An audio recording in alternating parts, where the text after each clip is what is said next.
أعوذ بالله من الشيطان الرجيم.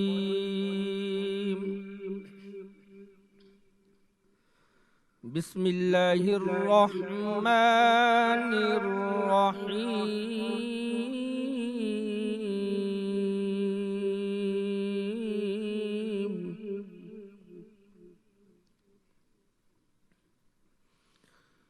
يا أيها الذين آمنوا اتقوا الله حق تقاته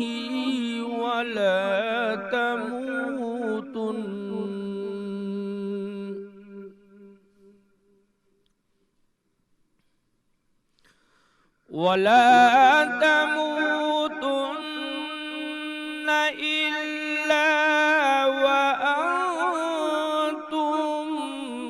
مسلمون.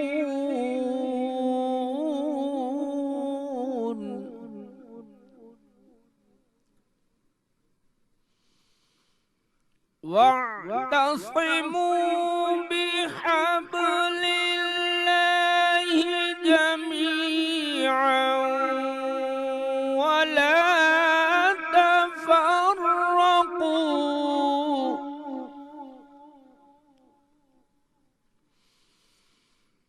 واذكروا نعمة الله عليكم إذ كنتم أعداء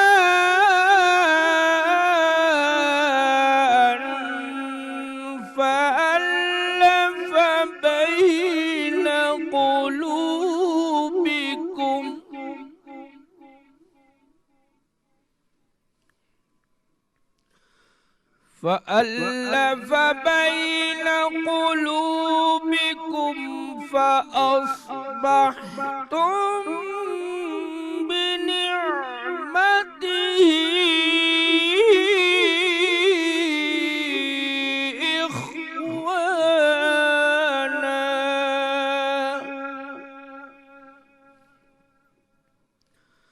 وكنتم على شفا حفرة من النار فأنقذكم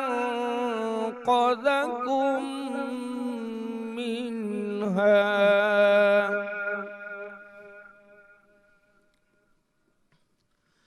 كذلك يبين الله لكم آياته لعلكم تهتدون.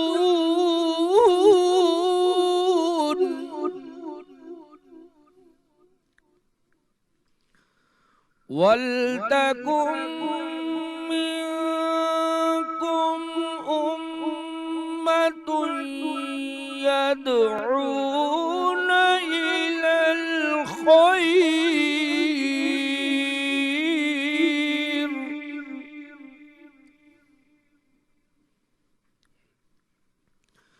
إلى الخير ويأمرون بالمعروف وينهون عن المنكر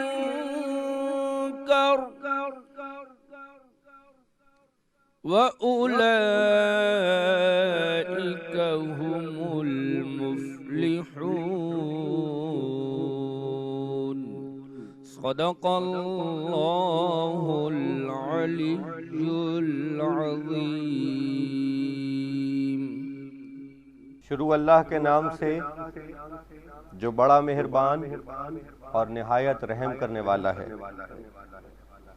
اے ایمان والو، خدا سے ڈرو جتنا اس سے ڈرنے کا حق ہے، اور تم دین اسلام کے سوا کسی اور دین پر ہرگز نہ مرنا، اور تم سب کے سب مل کر خدا کی رسی کو مضبوطی سے تھامے رہو اور آپس میں پھوٹ نہ ڈالو، اور اپنے حال زار پر خدا کے احسان کو تو یاد کرو جب تم آپس میں ایک دوسرے کے دشمن تھے تو خدا نے تمہارے دلوں میں ایک دوسرے کی الفت پیدا کر دی تو تم اس کے فضل سے آپس میں بھائی بھائی ہو گئے اور تم گویا سلگتی ہوئی آگ کی بھٹی دوزخ کے لب پر کھڑے تھے اور گرا ہی چاہتے تھے کہ خدا نے تم کو اس سے بچا لیا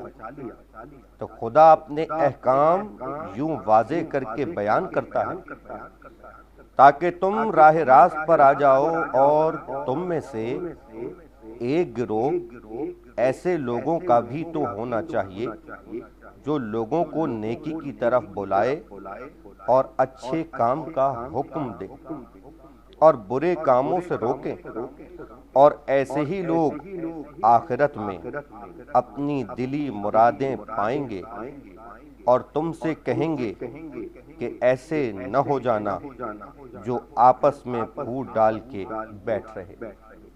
صدق اللہ العلی العظیم۔ السلام علیکم ناظرین، مرحبا سحری ٹرانسمیشن میں ہوں آپ کا میزبان سید عمران مہدی اور میرے ساتھ ہیں میری ساتھی ہوسٹ سیدہ ہرا شرازی۔ تمام ہی دیکھنے والوں کو ایک مرتبہ پھر خوش آمدید۔ یقیناً ماہ رمضان المبارک اپنی پوری رونقوں کے ساتھ جاری و ساری ہے۔ مرحبا سحری کی ٹرانسمیشن آپ کی خدمت میں پیش کی جا رہی ہے، جسے آپ لوگ پسند فرما رہے ہیں، دعا کر رہے ہیں۔ ہماری پوری انتظامیہ، میں ذاتی طور پر آپ تمام لوگوں کا بہت ممنون اور متشکر ہوں۔ روز ہی اپنی ٹرانسمیشن میں ہم کسی ایک موضوع پر گفتگو کرتے ہیں، کسی ایک عنوان پر بات کرتے ہیں اور دین اسلام کے احکامات کو اپنے مختصر سے علم کی روشنی میں سمجھنے کی کوشش کرتے ہیں۔ اس کا مقصد یقیناً یہ ہے کہ معاشرے کی اصلاح میں ہم اپنا جس حد تک ممکن ہو حصہ ڈال سکیں اور خداوند تعالیٰ کی بارگاہ میں سرخرو ہو سکیں کہ معاشرے کی اصلاح میں ہم نے حد المقدور کوشش کی۔ کئی ایک مضامین پر، عناوین پر گفتگو آپ لوگ سماعت فرما چکے، سیر حاصل گفتگو، اور آج بھی ایک بہت خوبصورت موضوع کے ساتھ آپ کی خدمت میں حاضر ہوئے ہیں۔ رسول اکرم صلی اللہ علیہ وآلہ وسلم کی بعثت تمام عالم انسانیت پر اللہ کا سب سے بڑا احسان ہے، بے شک بے شک، اور اس کے بہت سارے مقاصد میں ایک بہت اہم مقصد یہ ہے، جو سب سے بڑا مقصد ہے وہ یہی ہے کہ بھٹکی ہوئی جو انسانیت ہے اس کو راہ راست پر لایا جا سکے، اور 1,23,999 انبیاء کی آمد کا جو مقصد ہے وہ پورا ہی ہوگا جب حضور اکرم صلی اللہ علیہ وآلہ وسلم کی بعثت ہوگی اور آپ اپنی تعلیمات لوگوں تک، انسانیت تک پہنچائیں گے۔ سیرت طیبہ کے لاتعداد پہلوؤں میں سے ایک بہت خوبصورت پہلو وہ ہے اتحاد، وہ ہے محبت، وہ ہے آپس میں ایک دوسرے کے لیے محبت کا جذبہ رکھنا، دل میں سے کدورتوں کو ختم کرنا، ایک دوسرے کے تمام تر جو کہنا چاہیے اختلافات ہیں اس کو ختم کرنا۔ حضور اکرم صلی اللہ علیہ وسلم کی سیرت سے یہ پیغام ہمیں جا بجا ملتا ہے، لیکن وہ موقع کہ جب سرکار ہجرت فرماتے ہیں اور مکے سے مدینہ تشریف لاتے ہیں، اس موقع پر آپ نے جو مواخات کی مثال قائم کی ہے، جو بھائی چارے کی مثال قائم کی ہے، اور اس کو آپ کے چاہنے والوں نے جس طرح نبھایا ہے، اس کی مثال ہمیں تاریخ انسانیت میں نہیں ملتی۔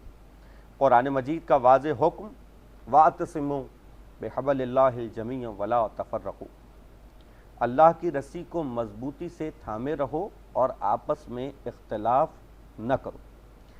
خداوند تعالیٰ نے قرآن حکیم میں یہ حکم نازل کیا۔ ظاہر ہے کہ قرآن کریم کی جو بات ہے وہ قیامت تک آنے والے ہر زمانے کے لیے ہے، لیکن ہم یہ دیکھتے ہیں کہ لوگوں نے قرآن کریم سے محبت تو کی، اس کو یاد بھی کیا، لیکن اس کے احکامات پر عمل اس طرح سے نہیں کیا کہ جس طرح سے حق تھا۔ ابھی جو آیات تلاوت کی گئیں اس میں پہلی آیت کا ترجمہ یہی ہے کہ اے لوگوں خدا سے اس طرح ڈرو جس طرح اس سے ڈرنے کا حق ہے، قرآن مجید کو اس طرح سے مانو جیسا اس کو ماننے کا حق ہے۔ یہ سوال یقیناً تاریخ کی 14 صدیاں ہم سے کرتی ہیں کہ کیا ہم نے قرآن مجید کی اس آیت کو حقیقتاً اس کی روح کے ساتھ اپنایا؟ اتحاد کا جو حکم ہم نے پروردگار سے سنا ہے، جو صریحاً حکم ہے، کیا ہم نے اس کو اپنایا؟ کیا ہمیں امت میں وہ اتحاد نظر آتا ہے کہ جو ہونا چاہیے یا نہیں؟ یہ وہ سوالات ہیں کہ جو آج ہم اپنے علم و عمل کے سیگمنٹ میں علماء کرام سے کریں گے۔ یہ موضوع وقت کی ایک اہم ضرورت ہے اور ایک اچھے ماحول میں، ایک خوشگوار ماحول میں اس عنوان پر گفتگو ہونی چاہیے۔ ہمارے درمیان انتہائی محترم اور بہت پیاری شخصیات آج ہمارے درمیان موجود ہیں۔ میں ذاتی طور پر ان دونوں شخصیات کا بہت فین ہوں، ان کا معتقد ہوں، ان کا معترف ہوں، ان کی صلاحیتوں کا، ان کے بیان کا ہمارے لیے بڑے اعزاز کی بات ہوتی ہے۔ ان کی تشریف آوری، یہ تشریف لاتے ہیں تو ہم بھی استفادہ کرتے ہیں، تعارف کرواتے چلوں اگرچہ کسی تعارف کے محتاج نہیں۔ بہت ہی محترم مفتی نور محمد رحمانی بھائی، السلام علیکم ورحمۃ اللہ وبرکاتہ، بہت شکریہ آپ کی تشریف آوری۔ وعلیکم السلام ورحمۃ اللہ وبرکاتہ، الحمدللہ۔ جزاک اللہ، بہت شکریہ، بہت آپ نے بلایا، شکریہ، یاد رکھا، بڑی محبت، آپ کا شکریہ۔ ان کے ساتھ ہی ایک اور بہت محترم اور میرے ہر دل عزیز، میں ان کی کیا تعریف کروں، مدح کرتے ہیں آل محمد کی، اور یقیناً کہ جو شخص آل محمد کی مدح کرتا ہے وہ ہمارے دل سے قریب ہوتا ہے۔ حضرت علامہ سید کوثر عباس نقوی صاحب، السلام علیکم ورحمۃ اللہ وبرکاتہ۔ بہت شکریہ سرکار، آپ کی آمد کا بہت بہت شکریہ، اور بالکل ہمارے درمیان ہماری قرآت کے لیے قاری فیصل محمود وڑائی صاحب، آپ کا بہت بہت شکریہ، السلام علیکم ورحمۃ اللہ وبرکاتہ۔ اس کے ساتھ ہی ساتھ ہمارا ایک اور بہت مقبول سیگمنٹ جو لوگوں میں بہت پسند کیا جا رہا ہے، اور لوگوں کی یہ آراء بھی ہیں کہ اس مرتبہ ہمیں کچن سے بہت ساری ریسیپیز کے علاوہ بہت سارے نسخے اور جو چھوٹے چھوٹے ٹوٹکے مل رہے ہیں وہ بہت کارآمد ہیں۔ شیف سبین ہمارے درمیان موجود ہیں، السلام علیکم ورحمۃ اللہ وبرکاتہ۔ وعلیکم السلام عمران۔ جزاک اللہ، آپ سے انشاءاللہ ہم ریسیپی پوچھیں گے، اور ساتھ ہی ساتھ شکریہ ان اسپانسرز کا بھی بہت ضروری ہے جو یہ نشریات آپ تک پہنچانے میں ہمارے ساتھ تعاون کر رہے ہیں۔ ہمارے اسپانسرز حبیب آئل مل، کیونکہ یہ دل کا معاملہ ہے، ملکہ فوڈز کچھ نیا پکاؤ، اور حج عمرہ اور زیارات کے حوالے سے ایک بہت ہی معتبر نام کاروان امیر حمزہ، ان کا بہت بہت شکریہ۔ یقیناً یہ تمام اسپانسرز لائق تحسین ہیں، اور پروردگار ان کو ان کی اس عبادت کا بہترین اجر و ثواب عطا فرمائے۔ تو گفتگو سے قبل اگر ہم مرحبا کے کچن میں چل کے پوچھ لیں کہ جناب آج ریسیپی کیا ہوگی، اور آج سحری میں کیا کچھ تیار ہوگا؟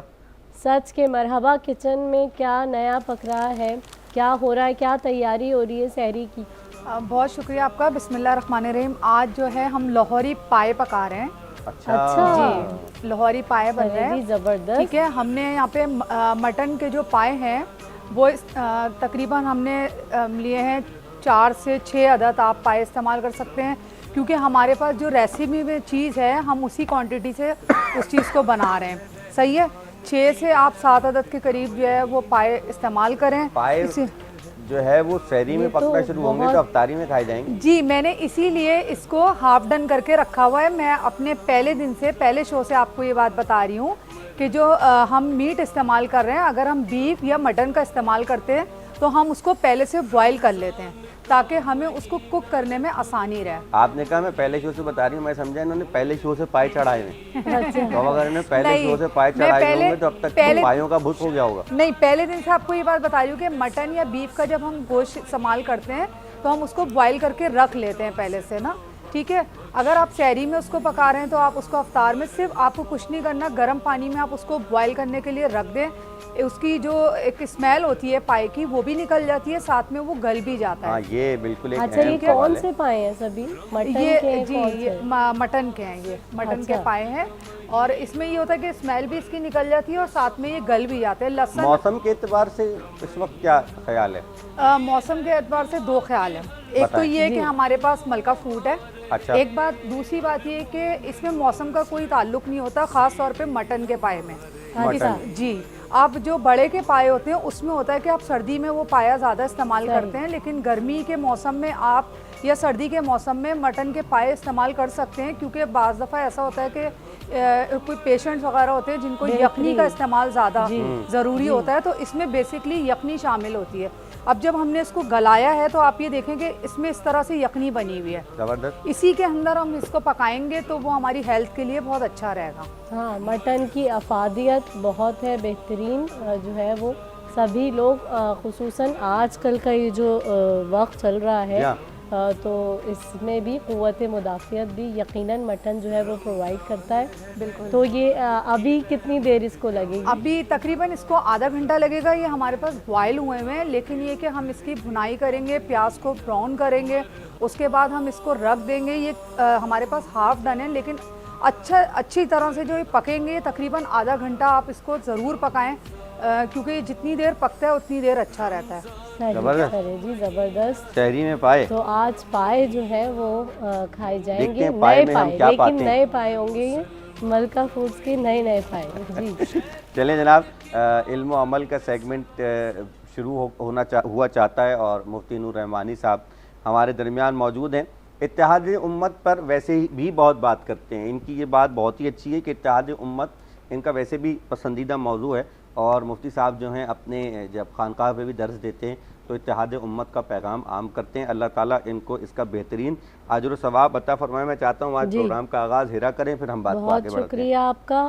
ہمارے ساتھ مفتی نور محمد رحمانی صاحب بہت ہی قابل احترام شخصیت موجود ہیں، ان کی موجودگی کا بھرپور فائدہ اٹھائیں گے۔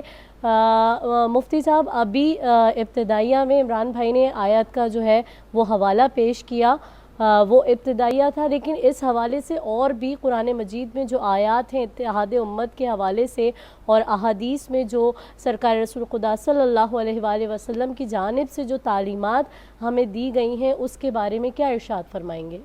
نحمد و نصلی علی رسولہ الکریم، اما بعد، فاعوذ باللہ من الشیطان الرجیم، بسم اللہ الرحمن الرحیم۔ بہت اچھا موضوع رکھا اور دور حاضر میں اس کی بڑی ضرورت ہے، اور جہاں ہم یہ دیکھتے ہیں کہ بہت ساری خرافات، بہت سارے لوگ نیگیٹیوٹی کی باتیں کرتے ہیں، نیگیٹو تھاٹس جو ہیں بہت سارے لوگ اپنے تہی کوشش کرتے ہیں، وہاں اللہ نے کچھ ایسے بندے بھی رکھے ہیں جو قرآن مجید فرقان حمید کے مزاج اور اصول کو سمجھانے کی کوششیں کرتے ہیں، اور جو لوگ قرآن مجید فرقان حمید نبی علیہ السلام کی تعلیمات کو لوگوں میں آشکار کر رہے ہیں، آسان کر رہے ہیں، اللہ تعالیٰ ان کے کام میں، ان کے عمل میں مزید برکت عطا فرمائے اور آسانی پیدا فرمائے۔ قرآن کی آیت پڑھی، انما المؤمنون اخوہ، بے شک تمام مومنین آپس میں بھائی ہیں۔ دوسری آیت، واعتصموا بحبل اللہ، اللہ کی رسی کو مضبوطی سے تھامے رکھو اور آپس میں تفرقہ نہ کرو۔ اس سے پہلی آیت جو عمران بھائی نے اپنے انٹرو میں بات کی تھی، یا ایھا الذین آمنوا اتقوا اللہ حق تقاتہ، اے ایمان والو اللہ سے ڈرو جس طرح ڈرنے کا حق ہے، ولا تموتن، اور تم اس حالت میں نہ مرنا کہ تم مسلمان ہو، مرنا اس حالت میں کہ تم مسلمان ہو۔ تو اسلام کی ایک ڈائریکشن اللہ سبحانہ و تعالیٰ نے دی کہ وہ لوگ، کہ اہل ایمان وہ ہیں، اہل حق پر وہ ہیں کہ جو اللہ سے ڈرتے ہیں۔ اچھا، تقویٰ کا معنی اگر آپ عرب کی کتب میں جائیں جو بالخصوص اس کی جو لغات کے اندر ہیں، تو اس میں ایک کتاب بڑی مشہور ہے امام راغب اصفہانی کی، مفردات۔ امام راغب اصفہانی علیہ الرحمٰن نے مفردات میں لکھا کہ احتیاط کے ساتھ زندگی گزارنے والا، تقویٰ، متقی، اس کا معنی کیا ہے؟ احتیاط کے ساتھ زندگی گزارنے والا۔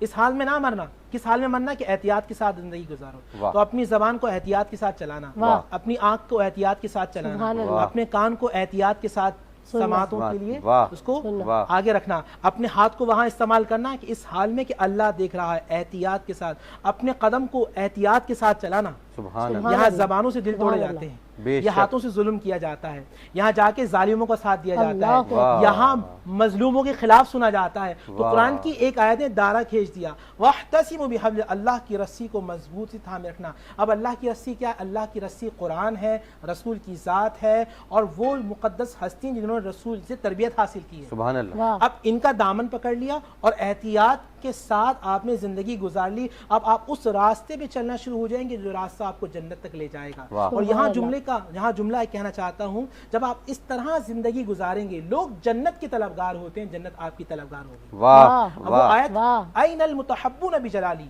اللہ فرما رہا کہاں ہیں وہ لوگ جو میرے خاطر محبت کرتے تھے. ہائے ہائے ہائے. آج خاطر دولت, شہرت, عزت. صحیح بات. عمران بھائی سلام میں کروں اس لیے کہ کوئی مقام دلا دیں گے. اوصر بھائی کے بڑا اسٹیٹس اور کیلیبر ہے. جی ہاں. محبت اللہ کے لیے نہیں ہے, محبت مال کے لیے, دولت کے لیے, شہرت کے لیے. اور قرآن میرے آقا نے فرمایا کہ دیکھو اللہ تعالیٰ پکارے گا این المتحبون بجلالی, کہاں ہے وہ لوگ جو میرے خاطر ملا کرتے تھے. واہ. الیوم, آج کے دن, آج سایہ ہوگا ان کے لیے, اور آ جاؤ میرے سائے رحمت میں آ جاؤ. تو اگر آپ سائے رحمت میں جانا چاہتے ہیں تو اس زبان کو احتیاط کے ساتھ چلائیں. آج فیس بک پر, ٹویٹر پر, واٹس ایپ پر, انسٹاگرام پر, واٹس ایپ پر ہم کیا کرتے ہیں, جس کو جو چاہا, ہمارے ذہن میں ایک پرسیپشن ہوتا ہے, پرسیپشن کو ہم پریزمپشن میں لے جاتے ہیں, ایک تصور کو فرض کر لیتے ہیں, اور اس کے بعد لوگوں کی اپنی ذہنی طور پہ جو فرض کیا ہوا تو اس کو ہم شخصیت کو متنازع بنا رہے ہوتے ہیں. یاد رکھیے گا, یاد رکھیے گا, یاد رکھیے گا, جو آپ بات کہہ رہے ہیں نا, اس طرح کہیں کہ کسی عدالت میں آپ کو اگر بلایا جائے تو اس عدالت میں آپ اپنے موقف کی تائید کر سکیں, اگر نہیں تو کل قیامت میں اللہ کی عدالت میں پیش ہونا ہے. بے شک. سبحان اللہ, سبحان اللہ, سبحان اللہ. اور سب سے بڑی عدالت وہی ہے کہ اللہ کی عدالت میں پیش ہونا ہے. ایک بات کہنے سے پہلے 100 دفعہ انسان کو سوچنا چاہیے. بڑے بزرگ ہمیں یہی بتایا کرتے تھے کہ جناب کمان سے نکلا ہوا تیر اور زبان سے نکلا ہوا جملہ کبھی واپس نہیں آتا, اس لیے پہلے سوچو اور پھر بولو. اتحاد امت عنوان, اور یقیناً کہ بڑا خوبصورت آغاز مفتی نور رحمانی صاحب کی گفتگو سے ہوا. فیس بک کا جناب نے تذکرہ کیا, اور انسٹاگرام کا, اور واٹس ایپ کا. بالکل صحیح ہے. ہمیں ایسا لگتا ہے جیسے فیس بک جو ہے یہ سب کے فیسز جو ہے وہ بے نقاب کرتا چلا جا رہا ہے, اور لوگوں کے جو اصلی فیسز ہیں وہ لوگوں کے سامنے آ جاتے ہیں فیس بک کے ذریعے سے. کسی کی حقیقت دیکھنی ہو تو اس کا پروفائل دیکھ لیجئے, اس کی پوری شخصیت کھل کے سامنے آ جاتی ہے کہ یہ کیا ہے. تو ایک بہرحال یہ تو مثبت پہلو ہے, لیکن اس کے اوپر بھی جو اتھارٹیز ہیں ان کو کوئی نہ کوئی قانون ایسا بنانا چاہیے کہ جس کا جو جی چاہے وہ اپنی مرضی اس پر نہ چلائے. اشارہ مفتی صاحب کا بہت اچھا ہے, اسی بات کو آگے بڑھاتے ہیں اور کوثر بھائی کی طرف لے کے جائیں گے. جناب اتحاد, جیسا کہ ابھی بات ہوئی اور ایک آیت کا حوالہ ہوا, تو میں چاہوں گا کہ جب قرآن مجید کا تذکرہ ہو گیا ہے تو اسی میں حضور اکرم صلی اللہ علیہ وآلہ وسلم کی کچھ احادیث کو بھی شامل کیا جائے کہ جس میں آپ نے اتحاد پر زور دیا ہے, آپس میں اختلافات کو ختم کرنے کی بات کی ہے, اور جو اختلاف ختم کر دے, اس میں پہل کرے, اس کے لیے بڑے اجر و ثواب کا بھی اللہ نے حکم دیا ہے کہ دل بڑا کرو اور جانے دو, چھوڑ دو. اگر کوئی غلطی کسی سے ہو گئی ہے, کسی کو معاف کرنے سے کوئی چھوٹا بڑا نہیں ہو جاتا, اور وہ بھی اس ماحول میں کہ جب ایک وبا نے ساری دنیا کو لپیٹ میں لیا ہوا ہے. ابھی بھی اگر آپس کے جو قدورتیں ہیں وہ ختم نہ ہو سکی تو پھر کب کیا فرمائیں؟ اعوذ باللہ من الشیطان اللعین الرجیم, بسم اللہ الرحمن الرحیم. قال اللہ تبارک و تعالی فی کتابہ المجید والفرقان الحمید وقولہ الحق, بسم اللہ الرحمن الرحیم. واعتصموا بحبل اللہ جميعا ولا تفرقوا. میں مفتی صاحب کی ہی گفتگو کو ہی آگے جاری و ساری رکھنا چاہوں گا, چونکہ ویسے تو پورا قرآن جو ہے وہ اتحاد امت کی باتیں کر رہا ہے. پورا قرآن جو ہے اس میں بیان یہی ہے کہ مسلمانوں کو جو ہے متفق ہونا چاہیے, اتحاد سے رہنا چاہیے. تو سرکار دو عالم کی جو حیات طیبہ ہے اس نے بھی اتحاد کا ہی درس دیا ہے, متفق ہونے کا درس دیا ہے. ابھی آپ ہجرت کی بات کر رہے تھے, آپ جب ہجرت کر کے آئے ہیں تو آپ نے جو مواخات کا جو سلسلہ چلایا ہے, آپ دیکھیں ایک دوسرے کو بھائی, مہاجرین اور انصار کو بھائی بنایا ہے. ان میں اچھا بھائی بنانے میں بھی جو ہے اہم کردار یہ کیا کہ بلکہ ان کے وراثت میں شامل کر دیا, ایسا بھائی بنایا کہ ہر جو ہے انصار جو ہے مہاجر کو اپنا بھائی بنائے اور اپنی وراثت میں سے جو ہے اسے حصہ دے. ہمارے سامنے اگر آئیڈیل سرکار دو عالم کی ہستی ہو, سرکار کی ذات ہو, تو پھر اتحاد ہو سکتا ہے, پھر ہم متحد بھی ہو سکتے ہیں, پھر ہمارا اتفاق بھی ہو سکتا ہے. مسئلہ یہ ہے کہ ہمارے سامنے سرکار کی حیات طیبہ نہیں ہوتی, ہر کسی کا اپنا اپنا مقصد ہوتا ہے. جب ہم نے لا الہ الا اللہ محمد رسول اللہ پڑھ لیا, مسلمان ہو گئے. اب مسلمان ہو گئے تو ہم پر تمام چیزیں لازم ہیں، واجب ہیں کہ ہم ان پر عمل پیرا ہو جائیں. کون سنی ہے، کون شیعہ ہے، کون بریلوی ہے، کون دیوبندی ہے، یہ چیزیں نہیں. اس لیے کہ ہم آپس میں تو فرقوں میں ہیں، لیکن جو دشمن ہے ہمارے سامنے، جو ہمارے سامنے یہود و نصارہ ہے، وہ ہمیں مسلمان دیکھ رہا ہے، تو ہمیں ایز اے مسلمان ان کے سامنے پیش ہونا چاہیے. مرحبا رمضان، مرحبا رمضان، مرحبا رمضان، مرحبا رمضان. آج کل کی یہ جو سلسلہ چل رہا ہے، یہ جو گھڑیاں جن مسائل سے ہم گزر رہے ہیں، یہ ہمارے لیے جو مصائب آئے ہوئے ہیں، جو مصیبتیں آئی ہوئی ہیں، بہت سارے لوگ تو اسے آزمائش کہہ رہے ہیں، لیکن یہ آزمائش نہیں ہے عمران بھائی، یہ مصیبت آئی ہوئی ہے ہم. دیکھیں آزمائش اور مصیبت میں بڑا فرق ہوتا ہے. آزمائش ہوتی ہے، اللہ آزمائش میں ہر بندے کو نہیں ڈالتا، اپنے نیک بندوں کو آزمائش میں ڈالتا ہے. جب اللہ کسی کے عمل خیر کو قبول کرتا ہے تو اسے آزمائش میں ڈالتا ہے، لیکن جب گناہوں میں مبتلا ہو جائے تو پھر آزمائش میں نہیں ڈالتا، اسے مصیبت میں ڈال دیتا ہے. تو ہمارے اوپر جو یہ آیا ہوا ہے سلسلہ، یہ آزمائش بن کے نہیں بلکہ مصیبت بن کے آیا ہوا ہے، اور ہمیں اس بات کا سمجھ آنا چاہیے. جیسے مولا متقیان علی ابن ابی طالب علیہ السلام کے پاس ایک بندہ آتا ہے اور آ کر کہتا ہے کہ سرکار آزمائش میں بھی پریشانیاں ہوتی ہیں اور مصیبت میں بھی پریشانیاں ہوتی ہیں، تو آپ ہمیں بتائیں کہ ہم کیسے اس کی تخصیص کریں کہ ہم جس پریشانی میں مبتلا ہیں وہ آزمائش ہے یا پھر مصیبت ہے. ہم تو خوش ہو رہے ہیں کہ شاید آزمائش میں ہیں، ہم نیک بڑے ہو گئے ہیں اور آزمائش میں آ گئے ہیں، تو ہمیں کچھ ایسا طریقہ بتائیں، کوئی ایسی نشاندہی کریں کہ ہم آنے والی پریشانی کو سمجھ جائیں کہ یہ مصیبت ہے یا آزمائش ہے. بڑا خوبصورت جواب مولا متقیان نے دیا. آپ نے فرمایا کہ آنے والی پریشانی اگر تمہیں اللہ کے قریب کر رہی ہے تو آزمائش ہے، اللہ سے دور کر رہی ہے تو پھر مصیبت ہے. اب یہ جو پریشانی کرونا آیا ہے، اب ہم یہ دیکھیں کہ اس نے ہمیں اللہ کے قریب کیا ہے یا اللہ کے دور کیا ہے، اللہ سے دور کر دیا. میں تو یہ دیکھ رہا ہوں کہ اللہ سے دور کر دیا ہے. طواف کعبہ بند ہو جاتا ہے، مقامات مقدسہ کی زیارتیں بند ہو جاتی ہیں، حتیٰ کہ مسجد کا دروازہ بند ہو جاتا ہے، نماز جمعہ نہیں ہوتی ہے، عبادات سے دور ہو جاتے ہیں. تو اب ہمیں سمجھ جانا چاہیے کہ ہم کسی آزمائش میں نہیں ہیں بلکہ ہم مصیبت میں ہیں، اور ہمیں زیادہ سے زیادہ استغفار کرنا چاہیے، توبہ کرنا چاہیے. لیکن ہم اس سے سیکھ نہیں رہے، اب بھی ہم سیکھ نہیں رہے. دیکھیے آپ آئسولیشن میں بیٹھ کے اس الجھن کے بجائے کہ جناب ہم جو ہے باہر نہیں نکل سکتے اور ذہنی لوگ انتشار کا شکار ہو رہے ہیں. میں اپنی بات بھی کروں، مجھے بھی ایک اذیت ہے، لیکن بڑے صاحبان عرفان بات اگر ہم کریں حضرت امام موسی کاظم علیہ السلام کی، کوثر صاحب بیٹھے ہیں، 14 سال تو کم سے کم سرکار کی حیات جو ہے وہ قید خانہ، ایسا قید خانہ جس میں مطلب کسی کا گزر نہیں. آپ کہہ رہے ہیں مجھے اللہ کی عبادت کے لیے اعتکاف کی جگہ مل گئی. سبحان اللہ. ایک پہلو یہ بھی ہے. آپ آیت اللہ تقی بہجت کی بات کریں، جناب مجھ سے بہتر جانتے ہیں، جوانی کے 2 سال ایسے گزار دیے کہ کسی سے کوئی کلام ہی نہیں کیا. سبحان اللہ. باہر جاتے ہیں سبزی والے سے سبزی بھی لیتے ہیں تو لکھ کے بتاتے ہیں، وہ کہتے ہیں بات کیوں نہیں کرتا، یعنی وہ سبزی والا کہہ رہا ہے بات کیوں نہیں کرتا، تو کہتے ہیں طبیب نے ڈاکٹر نے منع کیا ہوا ہے، بات نہیں کر سکتا، خاموشی. تو یہ تمام چیزیں خدا کو ڈھونڈنے کا ایک بہت بڑا ذریعہ تو ہیں. ایک پہلو یہ ہے، تو دوسرا پہلو یقیناً یہ بھی ہوگا کہ اللہ نے آپ کو ایک موقع فراہم کیا ہے. بے شک. اب ترجیحات طے کر لیجئے. اب یہ نہیں کوئی کہہ سکتا کہ میرے پاس نماز پڑھنے کا وقت نہیں تھا، میرے پاس ماں کی خدمت کرنے کا وقت نہیں تھا، میرے پاس اپنے رشتہ داروں کے لیے وقت نہیں تھا، میں نماز تہجد اس لیے نہیں پڑھتا تھا کہ صبح مجھے آفس جانا تھا. تو جناب اب یہ تمام تر جو عذر تھے وہ تو ختم ہو گئے. اب یہ طے ہو گیا کہ اللہ نے آپ کو وقت دے دیا. اب آپ خود طے کر لیجئے 31 دن 30 دن 40 دن جتنے بھی دن آپ نے آئسولیشن میں گزارے، کس نے کتنی نمازیں پڑھیں، کتنے لوگوں نے وقت پہ نماز پڑھی، کتنے لوگوں نے قرآن پڑھا، کتنے لوگوں نے تہجد پڑھی نہیں پڑھی، نفل پڑھے نہیں پڑھے، یہ کسی کو جواب نہیں دینا. اپنا احتساب خود کیجئے. آگے بڑھتے ہیں جناب. ویڈیو لنک پر ہمارے ساتھ موجود ہیں جناب ریحان علی قادری صاحب.